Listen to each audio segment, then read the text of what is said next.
156 CrPC का प्रार्थना पत्र जब भी किसी शिकायतकर्ता द्वारा दी जाती है, पीड़ित द्वारा दी जाती है, तो इस अपेक्षा के साथ दी जाती है कि उसमें चाहे मजिस्ट्रेट कोर्ट हो, चाहे स्पेशल कोर्ट हो, यह आदेश पारित करेगी कि पुलिस जो भी थाने का भारसाधक अधिकारी होगा वह रिपोर्ट दे और रिपोर्ट देने के बाद उस मामले में एफआईआर दर्ज करने का निर्देश पुलिस को दिया जाएगा और इन्वेस्टिगेशन होगी।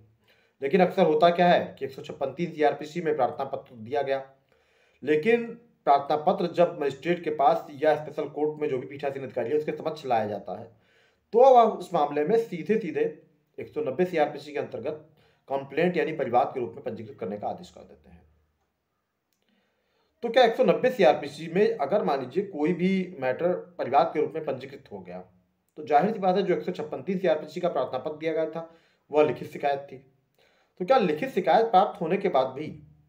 200 सीआरपीसी के अंतर्गत चाहे कंप्लेनेंट और उसके साक्षियों की या केवल कंप्लेनेंट की जो परिवादी है उसकी परीक्षा अनिवार्य है, या 202 सीआरपीसी में जब मजिस्ट्रेट जांच करता है तो क्या उस समय साक्षियों की परीक्षा अनिवार्य है? जांच के दौरान साक्षियों की शपथ पत्र परीक्षा अनिवार्य है,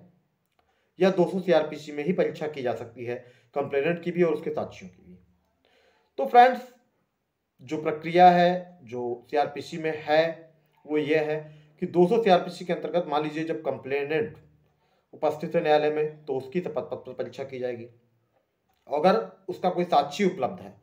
तो उसकी भी परीक्षा की जाएगी शपथ पत्र पर। लेकिन जो प्रैक्टिकली है वो यही है कि 200 सीआरपीसी के अंतर्गत केवल कंप्लेनेंट की ही परीक्षा की जा रही है। अगर साक्षी उसी समय न्यायालय में उपलब्ध है तो उनकी परीक्षा 202 सीआरपीसी के अंतर्गत मजिस्ट्रेट करेगा। 202 एक सीआरपीसी के अंतर्गत मजिस्ट्रेट के पास जांच का अधिकार है, मजिस्ट्रेट उस मामले में जांच करेगा। और 202 सीआरपीसी की उपधारा 2 के अंतर्गत मजिस्ट्रेट जो भी साक्षीगण उपलब्ध होंगे परिवादी की तरफ से उनकी परीक्षा करेगा शपथ पत्र पर। और यह प्रोसेस खासतौर पर तब विशेष रूप से लागू होता है जब अगर मामला सेशन न्यायालय द्वारा विचारणीय है। मतलब अगर सेशन न्यायालय द्वारा विचारणीय मामला है कि सेशन न्यायालय उसमें ट्रायल कर सकती है, तो उस सिचुएशन में जो भी कंप्लेंट की तरफ से साक्षीगण है उनकी फाइनल सूची प्रस्तुत करनी पड़ेगी आपको, और सभी साक्षियों का बयान आपको दर्ज कराना पड़ेगा, स्टेटमेंट दर्ज करवाना पड़ेगा मजिस्ट्रेट के समक्ष में। मजिस्ट्रेट शपथ पत्र पर उनकी परीक्षा करेगा। 200 सीआरपीसी के अंतर्गत केवल परिवादी की परीक्षा अनिवार्य है और जरूरत पड़ने पर भी शपथ पत्र पर ही मान लीजिए अगर साक्षीगण उपलब्ध है तो भी उनकी परीक्षा की जा सकती है। लेकिन मैक्सिमम मैटर में यह माना जाता है कि हो सकता है मामला सेशन न्यायालय द्वारा विचारणीय हो, इसलिए 202 सीआरपीसी की उपधारा 202 सबसेक्शन 2 के अंतर्गत ही जो साक्षीगण है उनकी परीक्षा की जाती है।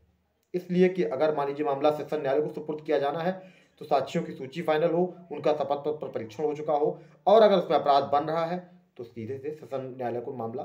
स्थानांतरित कर दिया जाएगा। इसलिए ये ध्यान रखिए कि 200 सीआरपीसी में मैक्सिमम में कोर्टें केवल कंप्लेंट की ही जो परिवादी है उसका ही परीक्षण करती हैं शपथ पत्र पर, और उसका परीक्षण करने के बाद एक डेट कोई नियत करके 202 सीआरपीसी में उपधारा 2 में जो भी साक्षीगण है उनकी परीक्षा की जाती है। और एक बात और ध्यान रखिए, 202 सीआरपीसी की उपधारा 1 के अंतर्गत जब भी मजिस्ट्रेट मान लीजिए किसी मामले में जांच करता है तो जब 200 सीआरपीसी के अंतर्गत जो भी कंप्लेनेंट है उनकी परीक्षा हो जाती है, तो कंप्लेंट की परीक्षा होने के बाद या जो मान लीजिए अगर कोई विटनेस है, डॉक्यूमेंट्री एविडेंस हो, उसको पाने के बाद मजिस्ट्रेट जरूरी समझता है तो फिर पुलिस इन्वेस्टिगेशन का आदेश देता है। अदरवाइज 202 सीआरपीसी की उपधारा 2 के अंतर्गत जो भी साक्षीगण है उनका परीक्षण करने के बाद अगर मामले में आधार बनता है तो फिर 204 सीआरपीसी के अंतर्गत जो आरोपीगण हैं उनके विरुद्ध समन या वारंट जो भी प्रक्रिया बने